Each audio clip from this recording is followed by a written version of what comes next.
He deleted the text thread the second I walked into the kitchen, his thumb moving across the screen with a jerky speed that screamed panic. I watched the movement, a quick, almost invisible flick of his wrist, and then he casually placed the phone face down next to the coffee maker, turning to greet me with that strained, too-wide smile he'd perfected over the last few months. There are moments in life, tiny, insignificant flashes, that carry the weight of an entire future.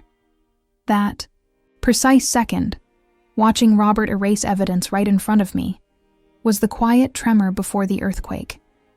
It was the moment I confirmed that everything I thought was solid ground beneath me was nothing but finely sifted ash. Before we dive fully into the intensity of this mess, I need to know something. Where are you listening from right now? Drop your city and the time in the comments below. I want to feel connected to every single person who understands the cold. Realization that your partner is not who you thought they were. Knowing I'm talking to someone in Austin or Miami or London makes this easier. My name is Evelyn. For years, I lived a life that most people envied. Robert and I had built a beautiful home just outside Seattle, the kind of house with large windows, impeccable landscaping, and a 3-car garage. Robert was a successful architect, charming, handsome, respected. I managed a small, thriving consulting business from home, and my days were filled with productive work, gardening, and long, easy evenings spent with the man I genuinely believed was my soulmate. We were the couple that had it all figured out. We had trust, or so I thought, running deep in the foundations of our 20-year relationship. That trust extended not just to him, but to our small, tight-knit social circle, especially Sarah, our neighbor, and my close confidant, who had keys to our house and was often over for wine nights. If you're new here, welcome to the channel where we unpack the truth behind the polished facades of seemingly perfect lives. I share these stories, my own and those sent in, because silence is what allows manipulation to thrive. If you believe, like I do, that healing starts with absolute honesty, then hit that subscribe button and give this video a like. It truly helps us reach others who need to hear this message.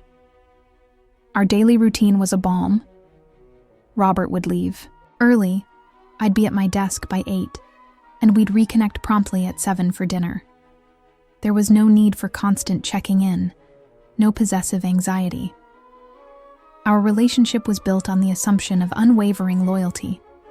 This unwavering loyalty, I now understand, was my greatest vulnerability. It made me blind to the slow rot setting in. The truth is, he had become comfortable. Too comfortable. The deletion of that text thread 6 months ago? That was a moment of instinctual defense. But it didn't work, because I wasn't operating on instinct anymore. I was operating on data. Robert was so used to my blind faith that he never noticed how strategic I'd become. I didn't question him deleting the message that day because, by then, I didn't need to. I had already cloned his entire phone. Every message, every email, every GPS location, piped directly to an encrypted server I controlled. The subtle shifts started accelerating shortly after that brief, clumsy deletion incident. His phone became his shadow. It was perpetually face down on the counter or tucked deep into his trouser pocket. If it buzzed, he'd glance at it with a twitch of anxiety before silencing it. He began working late. 2 or 3 nights a week suddenly required crucial FaceTime with clients in downtown Seattle. He claimed traffic was terrible, extending his arrival time by an hour or more. But when he finally walked through the door, he wasn't stressed by traffic. He was unnervingly relaxed, almost giddy, as if he'd just had a long, satisfying vacation. The worst red flag, though, wasn't his nervous habits or his late hours. It was the physical shift in our shared space. The familiar scent of his expensive cologne was often overlaid with a faint, cloying floral perfume. The kind that hits you immediately and lingers heavily. He'd smell of it slightly, defensively, and when I'd ask, he'd snap, It's the cleaning woman at the office, Evelyn. Stop being ridiculous. Ridiculous. That word became his shield. Any question, any slight observation was met with defensiveness, coldness, and that accusation. He was manipulating the atmosphere, making me feel like the crazy, jealous wife, forcing me back into silence and pretended trust. I kept silent, but I wasn't trusting him. I was gathering facts. I was compiling a digital dossier that was growing thicker and more damning with every passing week. The information flowing in confirmed my deepest fear. Robert was not just having an affair, he was planning a future. And the worst part? The detailed evidence confirmed the identity of the person who was shattering my home. Sarah, our sweet, trustworthy neighbor, the woman who shared my wine and my secrets. I had planned to spend the entire next day, Tuesday, in Portland for a major client meeting. I packed my overnight bag Monday evening, kissed Robert goodbye, and left the house, exactly as I always did at 7 a.m. He watched me go, relief washing over his face like a tidal wave. He thought he had the entire day free. He thought he was safe. But I never made it to Portland. A sudden, sharp realization hit me. Not about a document or a bank issue, but about a flaw in the digital tracker I'd installed. I needed to return immediately to the server hidden in my home office to recalibrate the software. I turned the car around just 20 miles outside of the city, driving fast and quiet back towards our unsuspecting, seemingly perfect house. The silence, I knew, was about to break. I pulled into the driveway, the tires crunching softly on the gravel, a sound that usually felt welcoming. This time, it felt like the prelude to an execution. My heart hammered, not from fear, but from the cold certainty that had settled over me during the drive back from the Portland Highway exit. I hadn't forgotten a document or suddenly developed a migraine. The truth was far more complex and far more deliberate. The monitoring software I'd installed weeks ago, subtle and hidden deep within the home office server, had thrown a critical error notification to my encrypted cloud drive. I needed physical access to recalibrate the system immediately, or all the accumulated data, the subtle digital breadcrumbs I had been tracking, might be lost. He had no idea I was running this parallel investigation. He thought I was 2 hours away, safely on the road. The first real tremor of dread hit when I saw his car. His sedan, the one he swore he took to work, was parked crookedly, almost hidden behind the large oak tree in the garage bay. The bay door was down, concealing it from the street, but I knew that vehicle intimately. He was supposed to be in back-to-back meetings downtown until 4 p.m. I parked outside the garage, killed the engine, and pulled the key from the ignition. The silence of the house was profound, unnatural for a Tuesday afternoon. As I slipped through the side door, my senses were immediately assaulted. It wasn't the smell of our house, the comforting mix of fresh linen and expensive coffee. It was a heavy, cloying gardenia perfume that Sarah, our next-door neighbor, always wore. It tasted like betrayal in the back of my throat. I moved with the precision of a predator, my expensive leather flat silent on the stone floor of the hallway. The stairs creaked once beneath my weight, a tiny, insignificant sound that felt like a gunshot in the stillness. I paused at the landing, listening, my body rigid. Nothing. Just the muffled rhythm of my own blood pulsing in my ears. The door to our master bedroom was slightly ajar, a sliver of dark wood and dim light. I didn't need to hear anything to know. The evidence was already overwhelming. The car, the silence, the gardenia. Every step now was deliberate, fueled by a terrifying calmness that had completely consumed the initial shock. I reached the doorframe, took one deep breath of that foreign, sickening perfume, and pushed the door inward just enough to see. The world narrowed instantly to a single, sickening tableau. He was there, my husband, the man I had promised forever to, standing too close to her. Sarah, the woman who shared our summer barbecues and borrowed my cooking ingredients. They were caught mid-action, their faces registering not passion, but cheap, careless entitlement and the sudden, awful realization that they had been found out. The sight wasn't just physical. It was the total, instantaneous demolition of my reality, reduced to ash in the space of one breath. I saw the flash of the gold wedding band on her hand, mirrored by his own, glinting under the diffused afternoon light. This wasn't a mistake. It was a calculated, deliberate choice made in my bed, in our sanctuary. My breath caught, but I made no sound. The primal urge to scream, to lash out, to shatter the furniture and the illusion, was instantly overridden by a cold, calculating switch deep within my brain. I was not going to give them the satisfaction of seeing me break. I was not going to be the hysterical wife. My hand, steady as stone, reached into my purse and pulled out my phone. I didn't hesitate. I opened the camera app, switched to video, and pressed record. I zoomed slightly, capturing the unmistakable faces, the context, the unforgivable intimacy. I held the phone steady, moving silently back out of the doorway, careful not to let the light reflect off the screen. I captured 30 agonizing seconds of irrefutable proof, then quietly stopped the recording. Proof. That was all that mattered now. I backed away, my eyes still scanning the hall, already thinking 3 moves ahead. I needed to secure the evidence and the environment. I silently retreated to the home office, closing the heavy, solid wood door behind me with a soft click. My hands were shaking now, not from weakness, but from the adrenaline of pure, strategic combat. I immediately uploaded the video to 2 separate encrypted cloud drives and then backed it up onto a physical drive hidden in a false bottom drawer. The proof was safe. The marriage was dead, but the assets were still mine to fight for. I leaned against the desk, focusing on the scent of dust and old paper, anything to purge the smell of gardenia.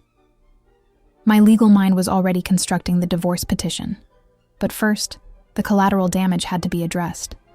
Sarah had a husband, David, a genuinely good, unsuspecting man who was probably sitting in his cubicle right now, planning their dinner. I unlocked my phone again, scrolling past my husband's contact, and found David's number. I took another deep, controlled breath. This was not a moment for catharsis. It was a calculated deployment of truth. I needed David to understand the gravity immediately, not just for moral support, but because his testimony, his shock, and his access to their shared financials would be crucial in the coming legal war. I hit the call button, the phone ringing in my ear, a deafening sound in the quiet office. David answered on the second ring, his voice cheerful and unsuspecting. "David," I said, my voice shockingly calm and low. "I think you need to come home, right now. There's been an emergency at my house, and I have something important to show you about Sarah." I waited, letting the silence stretch, knowing I had just dropped a bomb that would change 4 lives forever. "Don't tell her you're coming, just get here." My strategy had begun. The migraine was a brutal, sudden betrayal of my body, far preceding the ultimate betrayal I was about to witness. One moment I was reviewing spreadsheets in our downtown Houston office. The fluorescent lights felt like physical knives stabbing behind my eyes. I couldn't focus. The numbers swam into indistinct, painful blurs. I muttered an apology to my team, gathered my purse, and fled the building, telling myself that 2 hours of sleep in my own dark, cool bedroom would solve everything. That single, blinding headache, a stroke of terrible luck, was the only reason I drove the 30 miles back to our quiet, upscale neighborhood in Dallas at 2 o'clock, on a Tuesday afternoon. I pulled into the driveway, already sensing the shift in the air. The silence was too profound. My stomach clenched, not from pain, but from a cold, inexplicable dread. I saw it immediately.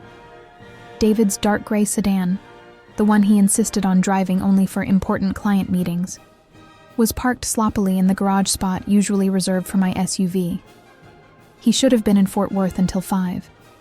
I rationalized it instantly. He must have forgotten a crucial document. He came back for his laptop bag. I keyed in the alarm code, the familiar beep beep beep seeming unnaturally loud. As I stepped inside, the house swallowed the sound whole. The air conditioning hummed, but the house felt empty, yet occupied. A new, foreign element had invaded the pristine order I maintained. It wasn't the smell of burnt toast or stale air. It was a scent, heavy, cloying, and sickeningly sweet. It was expensive, floral, and utterly wrong. It was Sarah's signature perfume, the one she always wore, the one I had complimented her on so many times during our shared coffees on my patio. I stood completely still in the foyer. Every instinct screamed at me to turn around, to pretend I hadn't noticed, to leave and call David later asking why he'd been home. But the empowered woman I was slowly becoming, the one forged in years of professional battles, refused to be a coward. I slipped my heels off, careful not to make a sound on the marble floor. My heart hammered against my ribs, a dull, repetitive drumbeat that threatened to drown out my rational thoughts. I started walking, slow, deliberate steps toward the staircase. With each ascending step, the air thickened. I passed the hall mirror and barely recognized the stark, pale face staring back. I reached the top landing, the carpet muffling my steps. The master bedroom door was slightly ajar.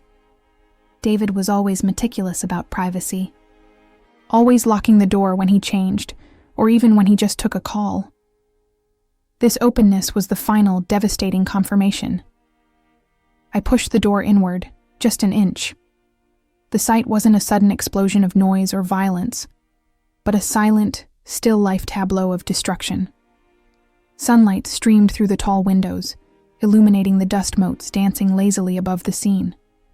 Our king-sized bed, the expensive Egyptian cotton sheets I had bought for our anniversary, the antique headboard, they were all witnesses. They were tangled together, their bodies a single, grotesque knot. Sarah's distinct blonde hair, the same color as mine, ironically, was spread out across my favorite pillows. David was murmuring something, his voice low and intimate, a tone I realized instantly he hadn't used with me in months, maybe years. The world stopped spinning. The pain in my head vanished, replaced by a crystalline, piercing clarity that felt colder than any. There was no scream, no rush of immediate tears, only a profound surgical detachment. My brain registered the visual data: David's tattoo, the way her hand rested possessively on his shoulder, the casual cruelty of their comfort. My hand, miraculously steady, reached into my purse. I pulled out my phone, silent mode already activated. I didn't waste a single moment on rage. Rage was inefficient. I needed proof. I needed leverage. I nudged the door open just enough to frame the entire bed in the camera lens. I zoomed slightly, ensuring their faces were discernible, the details of the room irrefutable evidence. I filmed for a full 90 seconds, capturing the movement, the intimacy, the undeniable reality of their transgression in the very center of my life. The recording felt like a heavy, cold weapon settling into my grip. When the filming stopped, I didn't slam the door. I didn't confront them. I pulled the door shut with agonizing slowness, the soft click of the latch echoing the final ceiling of my previous life. They were oblivious, wrapped in their bubble of selfish pleasure. I knew the moment I walked out, I had to ensure I was never coming back to that reality. I retreated downstairs, my movements silent and precise. I didn't break down. I was functioning on pure, adrenaline-fueled strategy. I needed David gone. I needed the house secured. I needed to act before the shock wore off. I walked straight to the kitchen island, placing the phone face down. Who to call first? Not my lawyer yet. I needed the upper hand. Not my mother. She would panic. I needed a player, a victim who was also a key component in this dismantling. Sarah, the neighbor, the confidant, was married to Michael, a high-powered financial analyst and a close friend of David's. David and Michael were set to sign a massive partnership deal next week. I picked up the phone. I hadn't cried yet, and my voice sounded dangerously level, devoid of emotion. I dialed Michael's office line. He answered on the second ring, his voice cheerful and unsuspecting, talking about the merger documents he needed to review. "Michael," I said, my voice shockingly calm and low.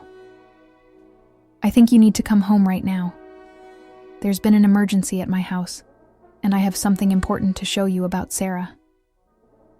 I waited, letting the silence stretch, knowing I had just dropped a bomb that would change 4 lives forever. "Don't tell her you're coming, just get here." My strategy had begun. Step 1, secure the evidence. Step 2, bring the co-victim into the fold. Step 3, watch the world burn, but only on my terms. I hung up the phone, the cold metal still heavy in my hand, and waited for the sound of David eventually leaving the sanctuary of my bedroom. The game was on. I felt the sudden, agonizing throb behind my eyes. It wasn't just a headache. It was a blinding migraine, the kind that forced me to shut down completely and immediately. I had to leave the high-rise office in downtown Atlanta. That was my anchor, the mundane, physical reason I broke the routine that Tuesday afternoon. If the migraine hadn't hit, if I hadn't needed the sanctuary of my own dark, quiet room, I would have walked right past the apocalypse waiting upstairs. The drive was slow, the bright Georgia sun torturing my vision. When I pulled into the driveway, I noticed it instantly. David's black Lexus. He was supposed to be in a meeting with European clients until 6 p.m. My brain, already dulled by pain, tried to rationalize. Maybe he forgot his wallet. Maybe he came back for a quick document. But as I killed the engine, the silence of the large house felt too heavy, too unnatural for a forgotten item. I opened the front door with my own key, quietly, automatically kicking off my heels near the mudroom. The first thing that hit me wasn't silence, but a scent. A specific, overwhelmingly sweet floral note. Sarah's perfume. It was expensive, French, and usually reserved for weekend dinners, not my Tuesday afternoon. That smell, clinging to the air like a poisonous fog, was the first concrete lie. It severed the last thread of denial. I didn't call his name. I didn't drop my briefcase. My feet carried me up the polished mahogany staircase, each step amplifying the beat of my heart against the sudden, profound silence of the house. It was a slow, deliberate march toward inevitable destruction. I wasn't scared. I was numb, already preparing for war. Logic had usurped fear. The door to our master suite was slightly ajar. David and I had a silent mutual rule. Always lock the door when we were together. They hadn't even afforded me that basic courtesy. They were so confident in my schedule, so convinced of their privacy, that they had become lazy, sloppy, arrogant. I pushed the heavy oak door open just enough to see. The world stopped. It didn't blur or spin. It crystallized into perfect, agonizing high definition. There he was, my husband, the man whose ring I wore, tangled intimately with Sarah on the silk sheets of our bed. The betrayal was absolute, but the most jarring detail was the sheer banality of it. The half-empty wine glass on the nightstand, the oblivious morning light streaming through the window, illuminating the casual cruelty of the scene. My body reacted before my mind could scream. The pain in my head vanished. replaced by a crystalline coldness that spread through my chest and limbs. I didn't shriek. I didn't drop to my knees. I became a machine, purely tactical. My hand instinctively went to the phone tucked into my skirt pocket. I aimed the camera, steady as a sniper. "David," I said, my voice dangerously flat, devoid of emotion. A sound that instantly sliced through their post-coital haze. They jolted apart like electric shocks had hit them. David's face went through 3 distinct stages of horror: disbelief, raw panic, and finally, a creeping, sickening shame. Sarah, ever the drama queen, scrambled for the duvet, pulling it up to her neck, her eyes wide, glistening with tears that I knew were purely performative. I took pictures. I took video. I documented the wine stain, the clothes haphazardly discarded on the floor, the 2 rings gleaming on their respective fingers, his wedding band, her engagement solitaire. I filmed their faces, their guilt, their utter failure to deny the undeniable truth unfolding on my screen. "Get dressed," I commanded, my voice barely above a whisper, yet carrying the weight of an executioner. "Both of you. Now." As they fumbled, panicked, and exposed, I backed out of the room. I reached for the door handle and pulled it shut with a firm click. The sound echoed in the silent hallway. I didn't just close the door. I locked it from the outside, retrieving the spare key I kept hidden in the nearby antique vase, and slipping it securely into my pocket. They were trapped, not physically, but morally and legally. I had the evidence, and I had secured the crime scene. I descended the stairs calmly. I needed air, and I needed to complete the final, essential step of my immediate strategy. I walked into the kitchen, the heart of the home we had built on a foundation of lies, and retrieved my business phone from my briefcase. I looked at the number on the screen. Mark, Sarah's husband, the other victim of this ugly, shared secret. The phone rang once, twice. On the 3rd ring, he answered, his voice thick with the exhaustion of an afternoon spent working hard, unaware of the destruction happening just miles away. "Mark, it's me, Elizabeth," I started, skipping any preamble, any polite social nicety. "I have something urgent I need to show you about Sarah." I waited, letting the silence stretch, knowing I had just dropped a bomb that would change 4 lives forever. "Don't tell her you're coming. Just get here." My strategy had begun. Step 1, secure the evidence. Step 2, bring the co-victim into the fold. Step 3, watch the world burn, but only on my terms. I hung up the phone, the cold metal still heavy in my hand, and waited for the sound of David eventually leaving the sanctuary of my bedroom. The game was on. The meeting had been excruciating, not because of the clients, but because of the relentless throbbing pain that had taken root behind my right eye around noon. It wasn't a headache. It was one of those debilitating migraines that turns every flash of light into a dagger and every sound into a hammer blow. I'd sent a quick text to David. "Migraine hit hard, darling. Leaving early. Going straight to the dark room." His reply, immediate and reassuring, was the final performance in a decade-long play. "Oh no, baby, take care. Stuck on back-to-back calls until 5. Love you." I pulled my sleek black SUV into the familiar driveway of our beautiful Atlanta home. The late afternoon sun was harsh on the pristine lawn, but inside the car, a different kind of darkness was settling. I noticed David's Lexus parked perfectly in the garage. Strange, I thought. He said he was on calls all afternoon. Maybe he finished early.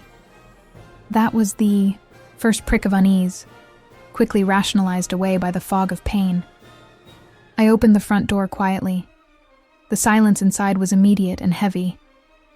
It wasn't the usual domestic quiet of a large house. It was the absolute, unnatural quiet of a scene interrupted. I slipped off my heels in the foyer, a small, habitual gesture that suddenly felt like preparing for battle. I stood there, letting my eyes adjust to the dim light filtering through the living room blinds. And then the yisi nadam second sign hit me, a sensory assault that cut through the pain in my head. A perfume. It wasn't the light, expensive jasmine I wore. This was cloying, overly sweet, a cheap imitation of gardenia, mixed with something distinctly metallic and masculine. Definitely not David's sophisticated sandalwood cologne. It was her scent. Sarah, our neighbor. The migraine was instantly forgotten, replaced by a cold, searing adrenaline rush. My heart didn't race. It plummeted, heavy and slow, settling deep in my stomach. No. Stop it, Olivia. You're being ridiculous. She probably just dropped by to borrow something while I was out. I forced myself toward the staircase, moving silently on the thick runner. Every step was deliberate, every breath held tight. The stairs seemed endless, rising into a vault of dread. As I reached the landing, the truth became undeniable. The door to our master suite, the sanctuary, the place we built our life, was not fully closed. It was ajar, resting just a hairbreadth open, allowing a sliver of light and a muffled, low sound to escape. A sound that was far too intimate for a neighbor borrowing sugar. I didn't hesitate. Fear and nausea were battling in my chest, but the dominant emotion was a chilling, surgical curiosity. I needed to see it. I needed to know the true face of the man I loved. I pushed the heavy oak door inward, slowly, carefully, minimizing the noise. The world stopped. It wasn't the explicit image that shattered me, though they were certainly in the middle of their sordid affair. It was the casualness of the scene. David, leaning back against the pillows I had chosen, the silk sheets I had bought, pulled haphazardly down. And Sarah, wearing my white silk robe, the one I saved for special nights. Her face was flushed, her expression a mixture of startled guilt and utter shame. The air sucked out of my lungs. I felt no rage, no tears, just a vast, absolute emptiness, as if someone had pulled the plug on my nervous system. They froze immediately. David's eyes widened in horror, a raw, naked panic blooming on his face as he realized his entire life had just imploded. Sarah looked like a trapped animal. My strategic brain, the one that managed multi-million-dollar contracts, took over instantly. I refused to grant them the satisfaction of witnessing my heartbreak. I refused to give them the power of my pain. I reached into my purse, my hand steady, and pulled out my phone. I didn't scream. I didn't say a single word. I simply unlocked the screen, navigated to the camera, and started recording. I held the phone up, ensuring that the time, the location, and their two naked, pathetic bodies were perfectly framed. My hand didn't shake. My voice remained trapped in my throat, but the silence was 10 times louder than any scream. I let the recording run, capturing David's frantic, whispered attempt to cover himself, Sarah's choking sob. The whole scene lasted maybe 90 seconds, but it felt like an eternity etched in acid. When I stopped the recording, I lowered the phone slowly, my eyes meeting David's. The sheer coldness in my gaze must have terrified him, because he flinched physically. I took one final, long look at the destruction they had wrought in my sacred space. Then I stepped back, pulling the door shut with a deliberate, gentle click. I didn't lock it yet. I wanted them to think they still had a chance to talk their way out. I walked back down the stairs, retrieved my heels, and went straight to the kitchen. I didn't sit down. I didn't break down. I needed clarity. I needed the final piece of the trap. I walked past the marble counter and picked up the landline. I didn't want the call traceable on my cell just yet. I dialed Mark, Sarah's husband. He was a good man, trusting, oblivious, and now, my unwilling ally. He answered on the third ring, his voice cheerful.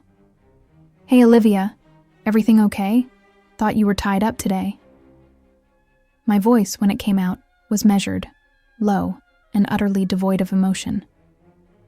"Mark, I think there's something critical you need to know about Sarah."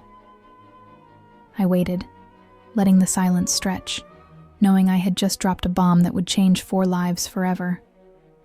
"Don't call her. Don't text her. Just get in your car right now and come to my house.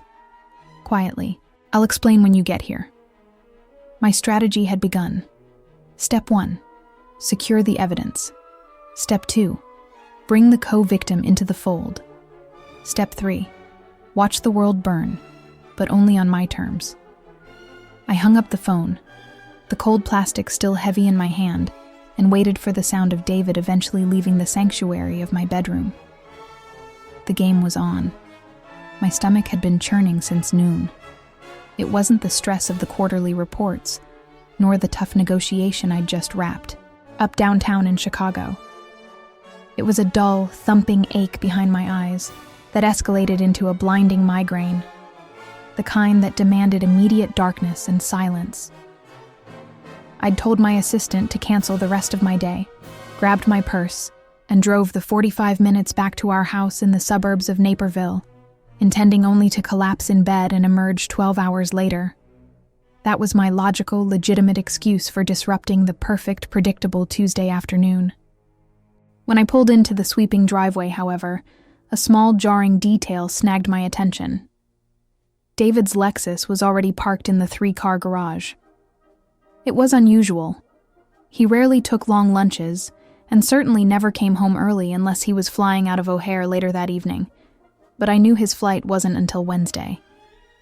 I killed the engine and sat for a moment, letting the silence settle in the heavy spring air.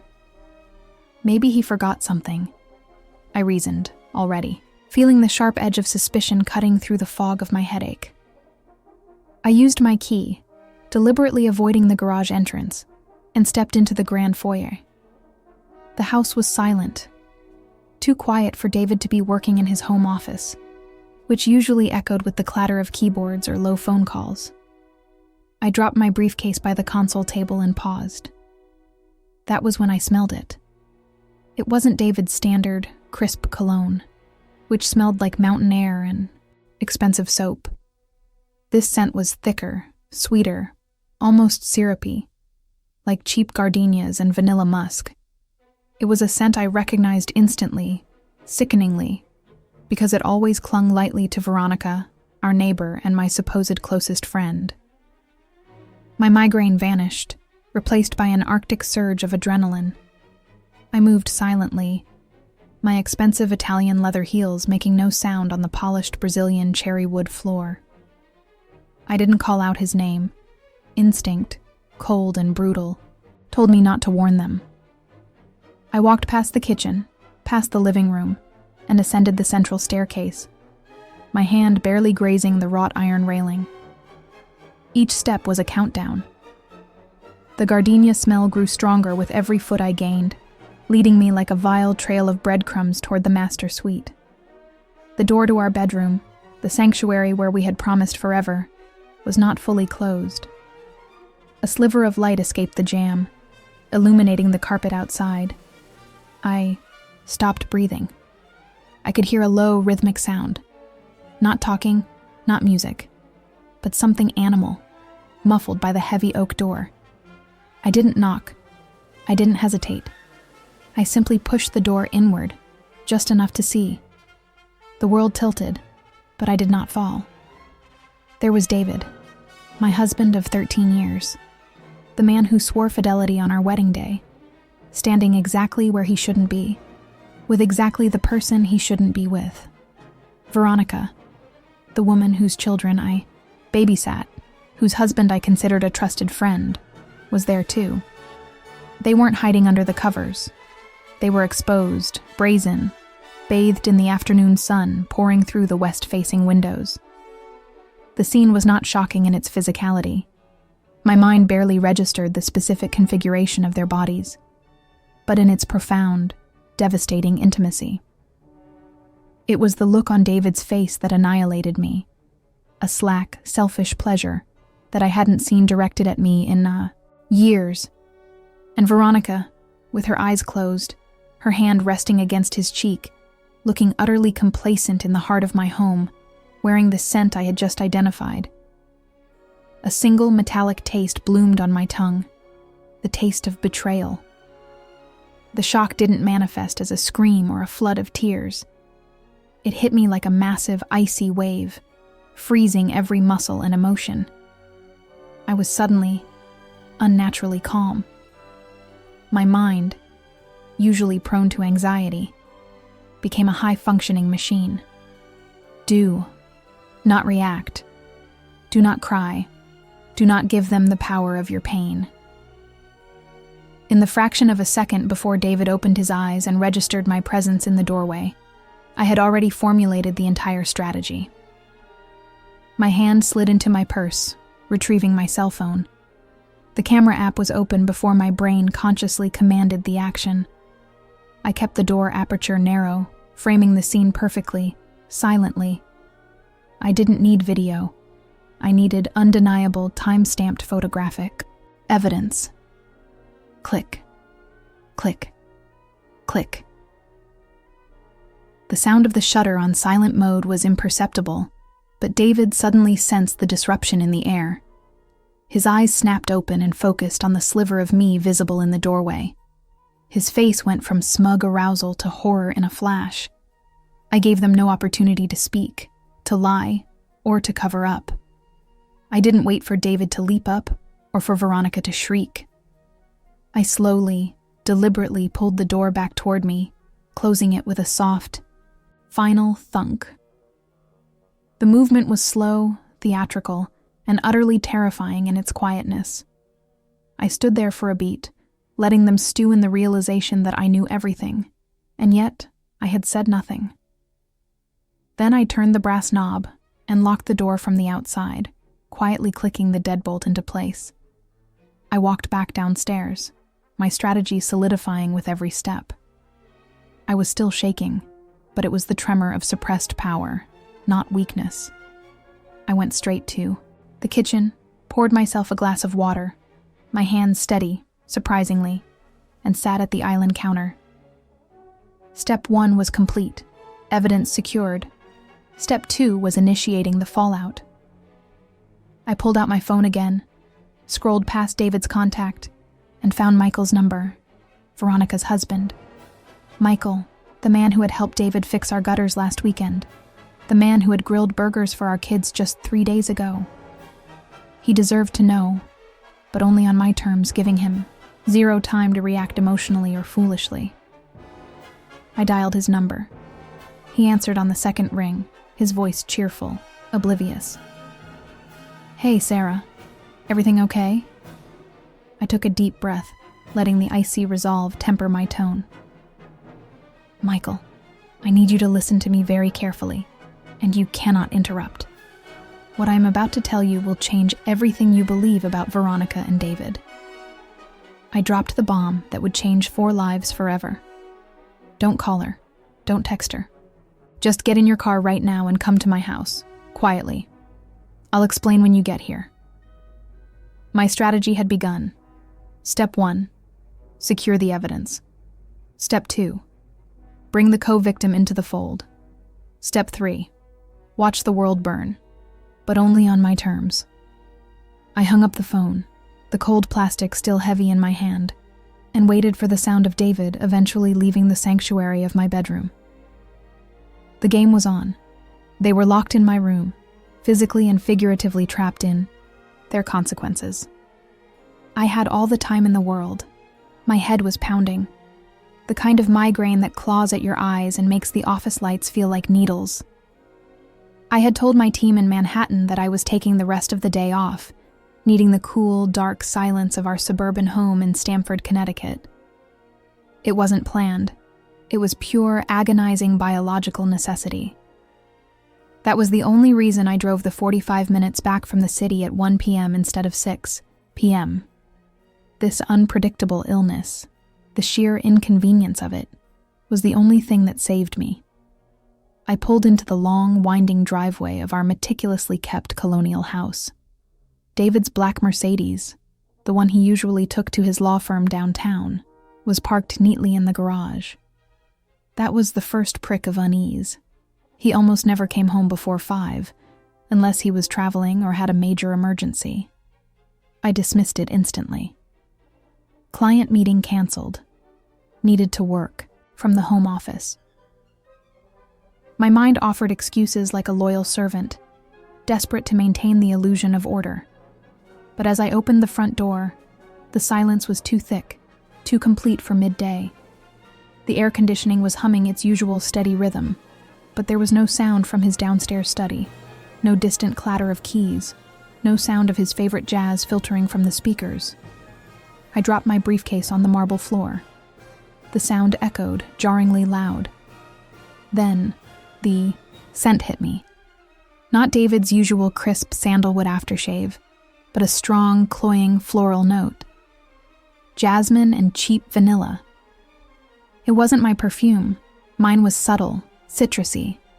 This was heavy, musky, and far too bold. And it was drifting down the stairs from the second floor, specifically from the direction of our master bedroom. My legs felt heavy, yet completely detached from my brain. The migraine had vanished, replaced by a cold, dreadful certainty. I moved toward the staircase, not out of curiosity, but out of a mechanical, almost out-of-body compulsion. Each step creaked beneath my weight, a betraying sound in the unnatural quiet. I remember my hand shaking slightly as I reached the landing, the polished wood cool beneath my fingertips. The bedroom door was slightly ajar, maybe 1/4 inch. I didn't knock. I didn't breathe. I just pushed the heavy oak door open slowly, allowing the scene inside to filter into my vision. Frame by devastating frame. There he was. My husband, David. And there she was. Sarah, our neighbor, the woman whose kids played with mine, the woman who shared lattes with me every Tuesday morning, smiling and exchanging meaningless gossip. They were tangled in the crisp white linens I had bought just last week, illuminated by the cruel, indifferent afternoon sun streaming through the French doors. It wasn't the nakedness that shocked me. It was the casualness of their betrayal. The way his hand rested on her shoulder. The way her head was tilted, comfortable, familiar. It was the visual confirmation of months, maybe years, of calculated deceit. The sight was a violent physical assault, stealing the air from my lungs and replacing it with a cold, solid block of ice that solidified around my heart. The first impulse, the animalistic urge, was to scream, to lash out, to demand answers that wouldn't matter. But the ice in my chest was stronger than the fire, in my throat. I didn't make a sound. My hands, surprisingly steady, reached into my purse and pulled out my phone. The clarity was absolute. I pressed the record button. I needed evidence, not histrionics.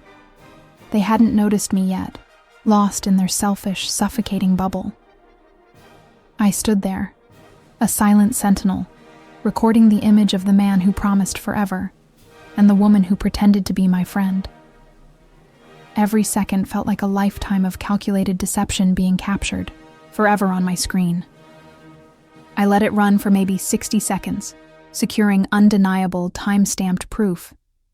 Then, I pulled the door shut just as quietly as I had opened it, the soft click of the latch echoing like a gunshot in my mind. I didn't engage them. I didn't have to.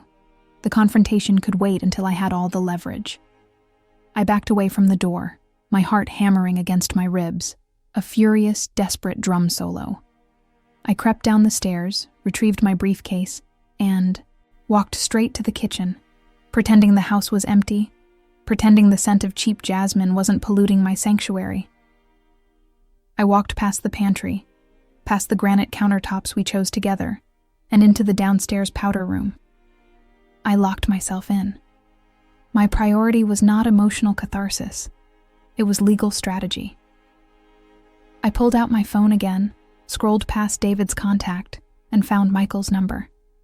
Michael, Sarah's husband, David's business partner. The other, innocent pawn in this horrific chess game. I took one deep, shuddering breath, straightening my spine against the cool tile wall. I needed my voice to be steady, emotionless. I needed him to believe me, instantly. He picked up on the third ring. "Hey, Rachel, everything okay? You sound distant." "Michael," I said, my voice barely a whisper, a strange metallic flatness coating every syllable. "I need you to listen to me very carefully. Do not interrupt. Do not scream. Just listen and follow instructions." I paused, letting the weight of the moment settle on the line. "I came home early from the city. David and Sarah are currently upstairs in my master bedroom. They are together. I have proof. I need you to leave work immediately and come to my house, quietly. I'll explain when you get here." I didn't wait for his response. I knew the sheer shock would paralyze him, just as it had paralyzed me moments earlier. My strategy had begun. Step 1. Secure the evidence. Step 2. Bring the co-victim into the fold. Step 3. Watch the world burn, but only on my terms. I hung up the phone, the cold plastic still heavy in my hand, and waited for the sound of David eventually leaving the sanctuary of my bedroom. The game was on. They were locked in my room, physically and figuratively trapped in their consequences. I had all the time in the world. The sudden, piercing ache behind my eyes was the only reason I returned to the house that Tuesday afternoon, forcing me off the I-85 20 miles earlier than planned. It was a migraine so violent it felt like a warning bell, a physical manifestation of the impending chaos. I convinced myself it was stress from the merger, but now I understand it was providence, a cruel, precise instrument used by the universe to ensure I walked through that door at the exact moment destiny demanded. I pulled my sedan into the driveway of our beautiful, perfectly manicured house in Buckhead. The immediate oddity was the silence. It wasn't the usual weekday quiet. It was a heavy, suffocating stillness that pressed against my eardrums. My husband, David, was supposed to be in his final meeting of the day downtown. Yet, his black SUV was parked slightly crookedly in the garage, visible through the mudroom window. A tremor of confusion, quickly morphing into irritation, ran through me. Had he forgotten to call me? Was he ill? I fumbled, with my keys, pushing open the main door. The air inside felt thick and warm, despite the air conditioning running. The faint, sweet smell hit me immediately. It wasn't my sophisticated, woodsy sandalwood scent. This was gardenia. Too strong, too cheap, too familiar. It was Sarah's perfume. Sarah, our neighbor, the woman who borrowed my sugar, sat on my patio for coffee, and whose children played with our imaginary future children. A cold metallic dread began to crawl up my spine, silencing the headache entirely. I moved through the living room, my heels clicking unnervingly loud on the marble floor. I didn't call his name. Subconsciously, I already knew I didn't want the answer I might receive. The silence was the real giveaway. If he were just sick, he'd be downstairs on the sofa, maybe watching a game. But the house was holding its breath.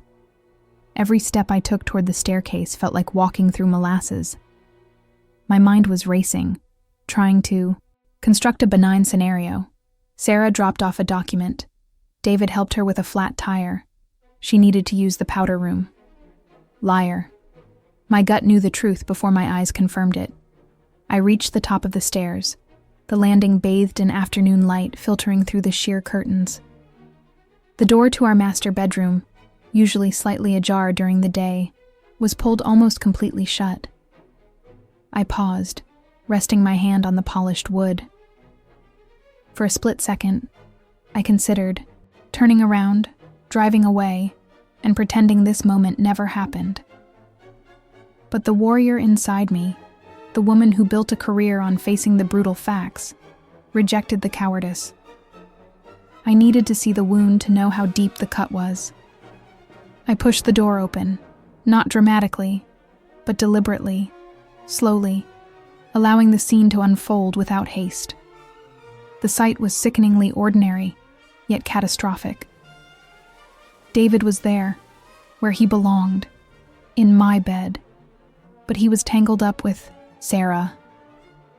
They scrambled instantly when the door creaked, like insects exposed to the light. David's eyes, wide and terrified, locked onto mine. Sarah just buried her face, a pathetic, muffled whimper escaping her. There was no sound from me, no scream, no curse, no gasping sob that might grant them the satisfaction of knowing they had broken me instantly. The shock was so profound, it manifested as absolute stillness, a glacial calm that settled over my entire being. My body went into survival mode, transforming from the betrayed wife into the detached forensic investigator. They were stammering apologies, scrambling for modesty, but I didn't hear the words.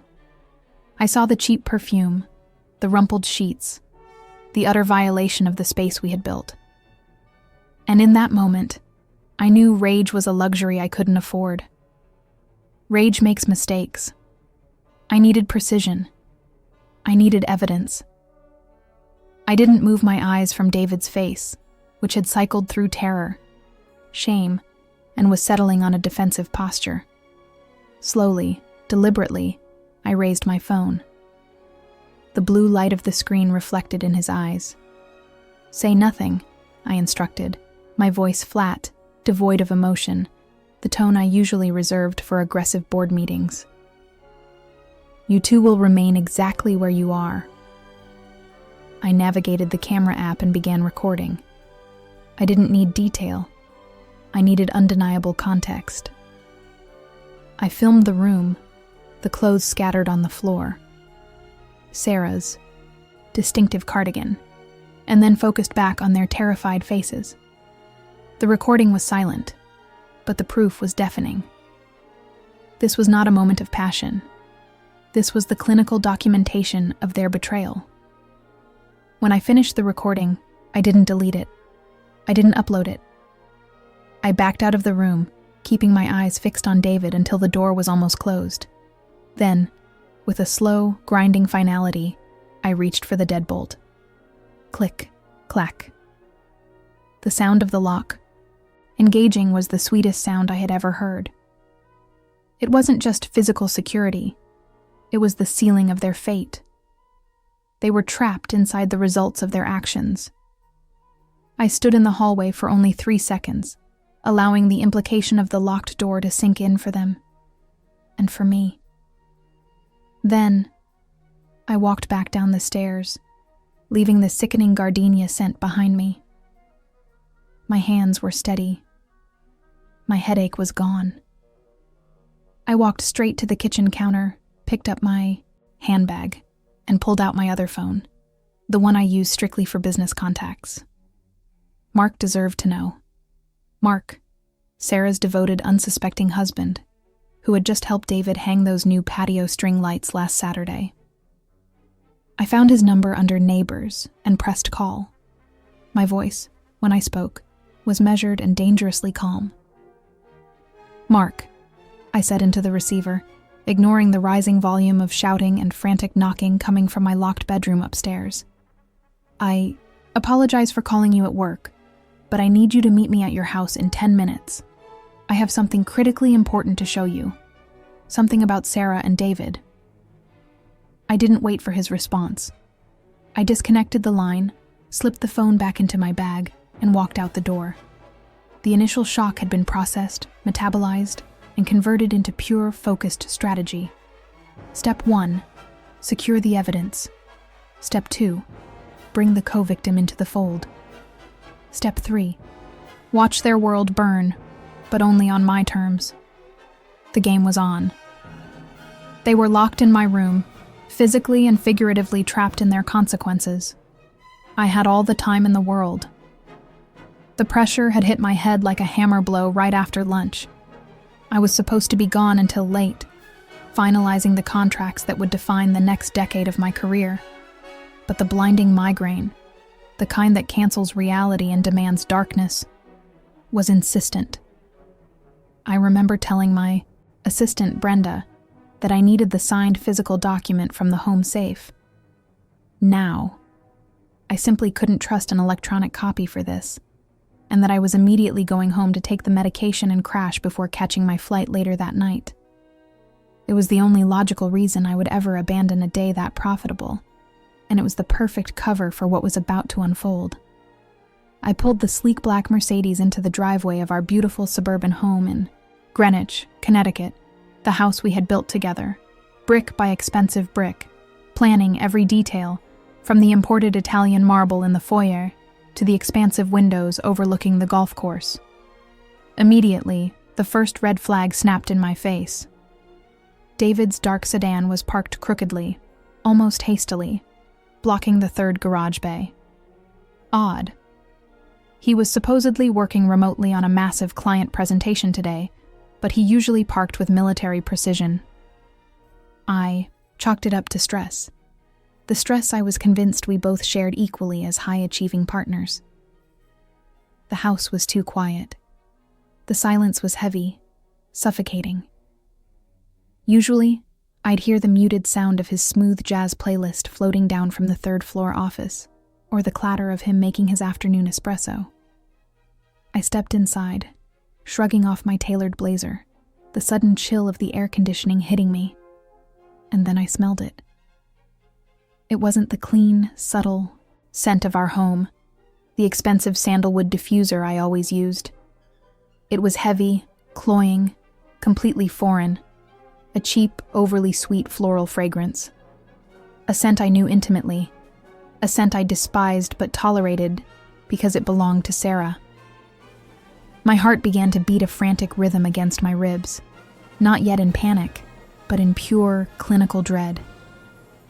I walked straight past the home office, noticing the door was wide open, the laptop sitting innocently on the desk, the presentation, half finished. If he was working, why wasn't he there? I climbed the sweeping staircase, the marble steps usually muffling my footsteps, but now they seemed to announce every heavy beat of my fear. The muffled sounds came from the guest room at the end of the hall, the room we always kept pristine for visiting clients, the room furthest from the master suite. Why the guest room? The logic, the cheap, desperate logic of a lie, was nauseating. My hand reached for the heavy brass knob. I didn't knock. I didn't hesitate. I turned it slowly, giving the heavy oak door just enough momentum to swing silently inward. The air left my lungs in a single, silent rush, taking the migraine with it. They didn't hear me. They were consumed, oblivious, wrapped up in their own sordid, cheap moment. David, my husband, the man who had looked me in the eyes just this morning and told me he loved me, was standing there, his dignity discarded on the floor along with his tailored shirt. His face was flushed with something that wasn't love, but raw, ugly, illicit conquest. And Sarah, my friend, my neighbor, the woman whose children played with mine, was the picture of shame, yet she was complicit in every terrible second. The details don't matter now. They never did. The betrayal was the totality of the scene, the absolute violation of everything sacred, the visual confirmation of every nagging doubt I had dismissed as paranoia. It wasn't just the physical act. It was the easy intimacy, the look in his eyes that had been missing when he looked at me for so many months, now plastered across his face for her. I didn't scream. I didn't drop the folder containing the critical document I had rushed home to retrieve. The primal scream that should have erupted in my throat died, instantly freezing into ice. Years spent closing multi-million-dollar deals under intense pressure kicked in. Emotion was a catastrophic liability. Proof was the only currency that mattered now. I reached into my coat pocket, pulled out my phone, and engaged the video recorder. My hand was miraculously steady. Click.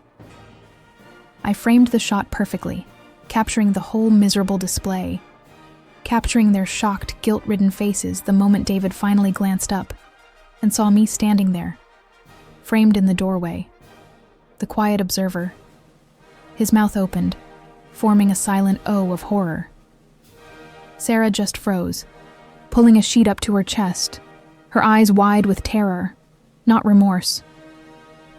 I held their gaze for a long, agonizing moment, allowing the silence to stretch, letting the camera record the full, damning truth.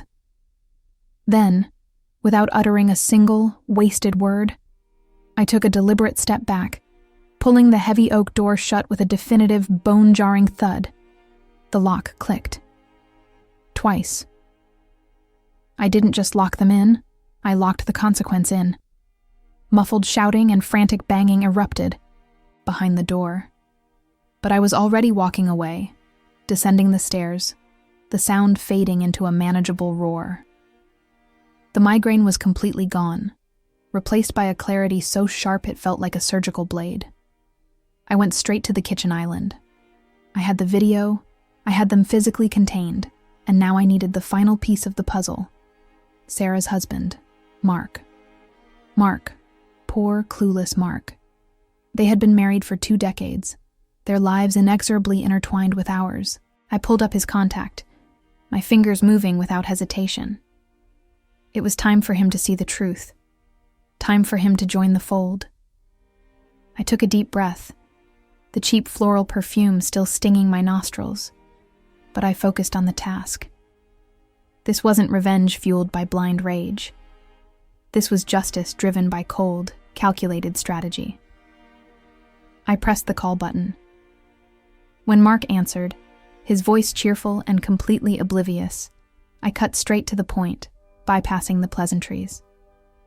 "Mark," I said, my voice steady and measured, betraying none of the chaos raging inside. "I need you to listen to me very carefully. You need to come to my house immediately. I have a problem, and unfortunately, Sarah and David are currently indisposed. You need to come to my house immediately." The words hung in the air, a chilling prelude to the calculated destruction I was about to unleash. But to truly understand the cold, controlled rage in my voice, the terrifying absence of tremor or tears, you have to know exactly how I arrived at that kitchen island, holding the key that locked away my entire past life. Just an hour earlier, the Tuesday had been routine until a sudden, blinding headache struck me at the office. It wasn't just a nuisance. It was the kind of sharp, pulsating pain that makes working impossible. I texted David that I was leaving early, around 3 p.m., to darkroom the migraine away. I promised I'd be back online later, hoping the early departure would afford me a few hours of desperately needed silence. The truth is that migraine wasn't a burden. It was fate, forcing me to veer off course and intercept a catastrophe. I pulled into our driveway on Elm Street, noticing David's black Escalade immediately. It was parked crookedly in the garage, indicating he had pulled in fast. He wasn't supposed to be home until 6 p.m. I frowned, mentally listing possible explanations. A canceled meeting, a forgotten laptop. I dismissed the slight unease and unlocked the front door. The house was usually a symphony of subtle domestic sounds. The hum of the refrigerator, the distant chirping of the landscapers, maybe the muted sound of a true crime podcast. But today, the silence was absolute, an oppressive, thick blanket of stillness that swallowed sound. I peeled off my jacket, placing my briefcase softly on the entry table. I told myself he was probably just napping. But then, I smelled it. It hit me near the staircase, clinging to the air like cheap dust. It wasn't my light rosewater scent, nor was it David's signature cedar and leather cologne. This was overwhelming, saccharine floral. Sarah's scent. It was cheap, aggressively sweet, and utterly unmistakable. My heart, which had been slowing down due to the throbbing pain, began to hammer against my ribs, demanding attention. It felt less like a physical organ and more like a trapped bird beating furiously against bone. I clutched the mahogany banister, pulling myself up the stairs. Each upward step was heavy, a commitment to ending my blissful ignorance. I could hear nothing from the second floor. The silence wasn't protective, it was predatory. The master bedroom door was cracked open, just a few inches. I didn't call his name. I didn't knock. Logic had evacuated the building, leaving behind only raw, surgical instinct. I pushed the door inward slowly, deliberately, giving myself time to register the image before it could register me. And there they were. David, my husband, the man whose hands I held at every family gathering, and Sarah, my neighbor, the woman I had just shared iced tea with on my patio last week, complaining about our respective lawn maintenance issues. They were tangled, a horrific tableau of betrayal bathed in the harsh, late-afternoon sun filtering through the half-closed plantation shutters. It wasn't just physical intimacy I saw. It was the profound, casual disregard for everything we had built. The shock wasn't a wave of heat or dizziness. It was a sudden, paralyzing drop in temperature. I became instantly, frighteningly cold. Sarah spotted me first. Her eyes widened into perfect, terrified circles, and she released a choking gasp, instantly clamping a hand over her own mouth. David scrambled, trying to pull the expensive Italian sheets up to his chin, his face draining of all color. My first thought, the one that saved me, was not about revenge or self-pity. It was about evidence. I am not a screamer. I am not a plate thrower. I am a closer. I reached into my purse, pulled out my cell phone, and switched the camera to video mode. My hand, miraculously, was steady. "Don't move," I instructed, my voice flat, low, and terrifyingly calm. It was the tone I used when a junior employee had messed up critical data. Professional, lethal, and devoid of feeling. David stammered, his eyes darting wildly between my face and the glowing lens of my phone. "Wait, listen, Amelia, sweetheart. It's not what it looks like. It was just a moment of weakness, a mistake." I ignored him entirely. I moved slowly, panning the phone around the room, recording every detail. The rumpled sheets, the pile of discarded clothes near my closet door, the shame etched into their faces, and most importantly, David's wedding band, mocking me from his left hand. I recorded the timestamp, the proof of my discovery. I didn't say another word. Once the recording was complete, I lowered the phone, took 2 silent steps back, and walked out. I did not slam the door. I closed it with a precise, soft click. The sound of the deadbolt engaging was the sweetest music I had ever heard. I turned the key, removed it, and slipped it into the pocket of my jeans. They were trapped. They were my property now, contained until I decided their fate. I didn't linger to hear their muffled shouts and eventual pounding against the solid oak. I descended the stairs, pausing only to retrieve my phone. Lawyers, separation, public humiliation, all of it needed sequencing. But before I called the legal team, I had one ethical obligation.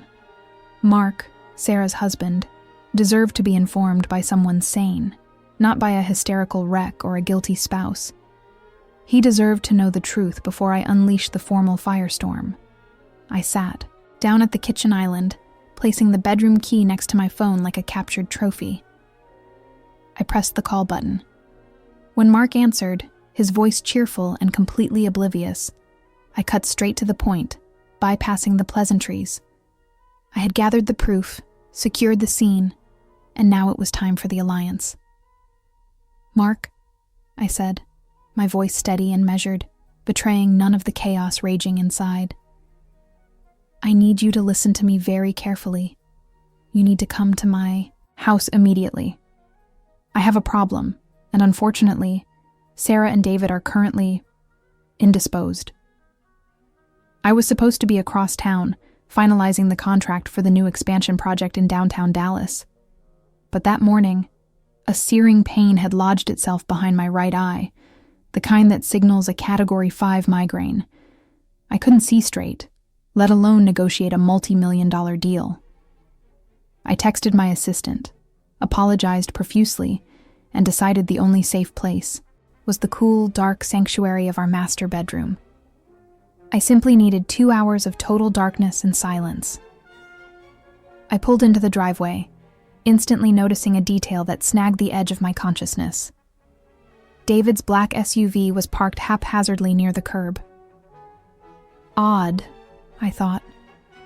He was supposed to be presenting all day at the corporate headquarters.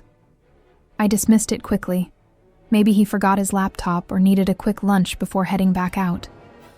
The house, usually bustling, with the low hum of the air conditioning and the distant sounds of our gardener, was unnaturally quiet. I fumbled with my keys, the sunlight piercing my throbbing skull even indoors. As I stepped past the foyer, the air hit me, a heavy, cloying mixture. It was David's expensive sandalwood cologne, but underneath it, unmistakable, was that cheap, sickeningly sweet vanilla scent that Sarah favored. My stomach lurched, not just from the residual pain of the migraine, but from a sudden, icy premonition that settled deep in my bones. I dropped my purse on the antique table. Every hair on my arm stood on end. My gut screamed at me to turn around, to pretend I hadn't noticed, to keep the fragile piece of my marriage intact, even if it meant burying this suspicion forever. But I couldn't stop. I had to know. I walked silently towards the main staircase. Each step creaked under my weight, amplifying the oppressive silence. When I reached the landing, I noticed the master bedroom door. It was slightly ajar, maybe an inch. Enough to see the shifting shadow playing on the wall inside. Enough to hear the muffled, low sounds of two voices, too intimate, too close, punctuated by a gasp that was undeniably female. The migraine vanished, instantly replaced by a rush of adrenaline so potent it tasted metallic on my tongue. My hand trembled, resting on the cold brass knob. This wasn't happening to the strong, smart woman who ran a successful business. This was a tired trope, a cheap plot twist in a bad movie. Yet, the proof was inches away. I didn't knock. I didn't announce myself. I simply pushed the door inward. The world froze. David was there, his face contorted in a mixture of surprise and guilt, his eyes wide and panicked, illuminated by the harsh midday sun streaming through the window. And draped across him, her cheap lace barely covering anything, was Sarah, my friend, my neighbor, the woman I confided in during difficult moments. The reality wasn't a blurry scene from a movie. It was sharp, sickening, and terribly mundane. They looked small, pathetic, caught in a moment of utter depravity amidst the pristine white linens of my marital bed. I didn't scream. I didn't cry out in shock. My brain, usually prone to emotional explosions, went clinically silent, prioritizing strategy over pain. A voice inside me, cold and precise, whispered, "Proof first. Emotion later." My phone, still clutched in my hand, was already unlocked from texting my assistant. I raised it slowly, steadily, and began recording. I didn't need to zoom in. The scene was clear enough.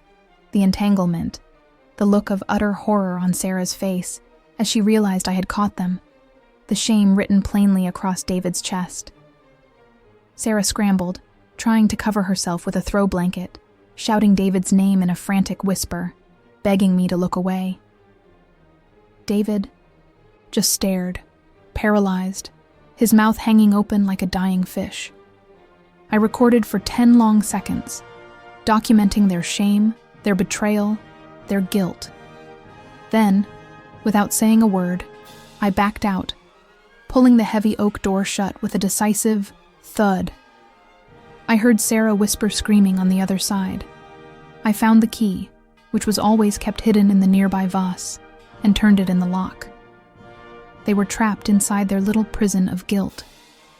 I walked downstairs, feeling nothing but a chilling clarity. They were sealed upstairs, panicking, while I regained full control of the lower floor and my own destiny. My first thought wasn't rage, it was logistics. I needed a witness, an ally, and someone who would understand the depth of this deceit, perhaps even more intimately than I did. Someone who was hurting just as much, even if he didn't know it yet. Mark, Sarah's devoted, unsuspecting husband. I sat down at the kitchen island, my hand steady, as I poured a glass of water. I took a deep, centering breath, dialing his number. I watched the water settle in the glass, a metaphor for the storm I had just contained. I had gathered the proof, secured the scene, and now it was time for the alliance. "Mark," I said, my voice steady and measured, betraying none of the chaos raging inside. "I need you to listen to me very carefully. You need to come to my house immediately. I have a problem, and unfortunately, Sarah and David are currently indisposed." "Mark," I said, my voice steady and measured, betraying none of the chaos raging inside. "I need you to listen to me very carefully. You need to come to my house immediately. I have a problem, and unfortunately, Sarah and David are currently indisposed." There was a heavy, static silence on the line, the kind that precedes an explosion. I heard him breathe in sharply, perhaps already recognizing the unnatural calm in my tone. "What are you talking about, Jennifer? Indisposed where?" Mark's voice was laced with confusion, irritation already surfacing. He was a busy man. I was interrupting his day with cryptic drama. I kept my gaze fixed on the mahogany floor, recalling the horrific path that had led me to this moment, to this precise surgical strategy. The image of the half-full glass of water still sat on the kitchen island, the physical manifestation of the storm I had just contained. But the real storm had started hours earlier, an unexpected shift in the mundane rhythm of my Tuesday. I had left for my meeting downtown that morning, feeling productive and focused. Everything was normal. David had kissed me goodbye, a quick, familiar peck on the forehead, and promised to pick up wine for dinner. We were perfect. We were us. The narrative I lived was solid, built on years of shared history and unwavering trust. But around 2 p.m, a white-hot spike of pain slammed into my skull. A migraine, the kind that made the fluorescent office lighting feel like physical torture. I couldn't drive, couldn't see straight, and certainly couldn't finish the quarterly report. I called David to let him know I was coming home early, but his phone went straight to voicemail. Odd, I thought, shrugging it off. Maybe he was in a meeting. I just needed darkness and quiet. The 20-minute drive back to our quiet, tree-lined street in Atlanta felt like an eternity. When I pulled into the driveway, the first prickle of anxiety hit me. David's sedan was already parked in the garage. His meetings usually lasted until 5, sometimes 6. I parked my car and used the garage entrance, the heavy door hissing shut behind me. The silence inside the house was absolute, thicker than usual. It wasn't the comforting quiet of an empty home. It was a pressurized, unnatural hush. I kicked off my heels by the mudroom bench, noting the faint, unfamiliar scent mingling with the usual clean air of our home. It was sweet, cloying, something floral and expensive that definitely wasn't my perfume. It smelled like Sarah, my neighbor, Sarah, my close friend, Sarah. A cold knot tightened in my stomach. Don't be ridiculous, I told myself. Maybe she'd stopped by earlier. Maybe she borrowed a cup of sugar. But the knot pulled tighter, an instinctive alarm bell that logic couldn't silence. I walked through the kitchen, and the sheer weight of the silence drove me to walk on tiptoe. even though I knew David was here. The air felt heavy, like before a thunderstorm.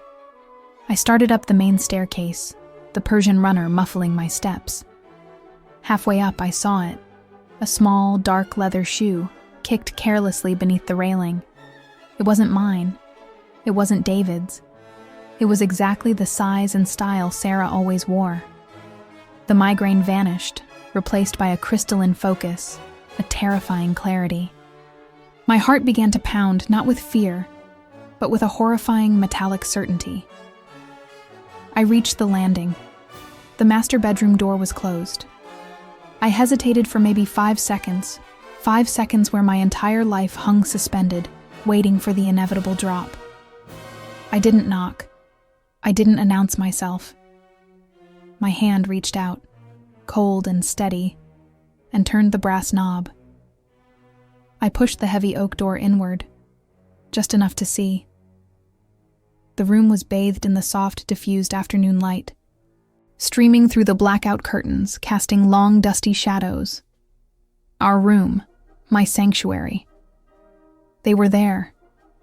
David, my husband, the man whose hand I held every night, was tangled up with Sarah, the woman who shared my coffee and my confidence. It wasn't the crude shock of two bodies. It was the sickening intimacy, the shared laughter, the undeniable comfort in their closeness that broke me. They looked like they belonged there, like this was their usual afternoon routine. The betrayal wasn't just physical. It was the violation of every secret, every shared dream, every quiet moment we had ever exchanged. A sound started to rise in my throat. A scream, a sob, something primal and desperate. But I swallowed it. I clamped down on the noise, forcing myself into a state of absolute zero. My vision tunneled. Do not react. Do not cry. Do not give them the satisfaction of your brokenness. My hand, moving with the terrifying efficiency of a drone, operator, slipped into my pocket and pulled out my phone. I didn't confront them. I didn't say a word. I simply raised the device and hit record, capturing the scene in meticulous, undeniable detail. The lighting was perfect for the camera. Their faces, flushed and guilty, were crystal clear. David finally saw me, his eyes widening into perfect circles of dread and panic. Sarah gasped, scrambling for cover. I didn't stay long enough to hear the excuses that were already forming on David's lips. I backed slowly out of the room, still filming, then stepped into the hallway and pulled the door shut, the latch clicking with devastating finality. The house was quiet again, but now the silence was my weapon. I descended the stairs, my knees shaking only slightly, my mind calculating 3 steps ahead. The first thing I did was locate David's spare house key from the kitchen drawer, and then, with cold precision, I locked the master bedroom door, from the outside. I had them contained. The proof was secured on my cloud storage. The scene was set. It was then I walked over to the island, poured myself that glass of water, and made the call to Mark. Mark, I repeated, bringing myself back to the present moment, listening to his continued silence. I know this is difficult to process. I am at home, and I have evidence of something that affects both of our marriages. David and Sarah are currently locked in my bedroom. I need you to trust me and come here now. Do not call Sarah. Do not call David. Just drive. I heard the gears turning in his head, the denial fighting the sharp, cold reality of my voice. Locked in your bedroom? Jennifer, are you serious? Mark's voice was low, dangerous now. The confusion was dissolving, replaced by nascent rage. Absolutely serious, Mark, and I advise you to move quickly. If you want to handle this discreetly, you need to be here before they figure out how to break the lock. I paused, letting the implications sink in. We need to talk about how to minimize the damage, Mark. Together. We are partners in this catastrophe. My alliance was formed, built on the rubble of trust and the promise of mutual devastation. The real war, however, was just about to begin. I set the phone down, waiting, feeling the weight of the key in my hand. I was no longer the heartbroken wife. I was the strategist, the executor, and the guardian of my own future. I set the phone down, the metallic taste of pure, cold resolve replacing the bitterness of shock. My alliance was formed, built on the rubble of trust and the promise of mutual devastation. The real war, however, was just about to begin. I was no longer the heartbroken wife. I was the strategist, the executor, and the guardian of my own future. The first order of business was to understand the scope of the contamination. James's phone, secured in the chaos of my initial shock, was a roadmap to their deceit. I went through the messages in a detached state, the feeling of violation so intense it circled back to numbness. They weren't just exchanging illicit photos or arranging quick meetings. They were planning a future, mocking my predictability, and detailing the exact moment they realized they could get away with anything. There was a string of texts, sickening in their casual cruelty, where James complained about having to accompany me to a family event, calling me the ball and chain. Olivia replied, "Soon you'll only be my chain, baby. Just wait for the paperwork." They had laughed about the expensive vintage watch I had given him for our anniversary, suggesting they would sell it to fund a trip they were dreaming of. This wasn't a mistake. This was a calculated, long-term operation built on my blindness. The betrayal wasn't just physical. It was an active intellectual disrespect for every moment we shared. That discovery, the depth of their malice, was the true liberation. It solidified my decision from painful necessity into righteous justice. I didn't wait long. I had already sent James a text instructing him and Olivia to meet me back at the house, claiming I had something important to discuss regarding the situation. They arrived together, looking rumpled and anxious, clearly having spent the last few hours trying to coordinate their flimsy story. James Ying started immediately, the classic perpetrator script rolling off his tongue. "Look, Sarah, I know this looks bad, but it was just a moment of weakness, a lapse in judgment. It meant nothing.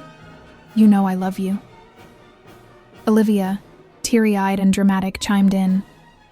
"We were both going through a hard time, Sarah. It wasn't about disrespecting you. It was complicated." I sat perfectly still on the sofa I had bought with my own money, holding my phone openly. The red recording light was discreetly blinking. I let them babble for exactly 60 seconds, allowing them to dig their hole deeper.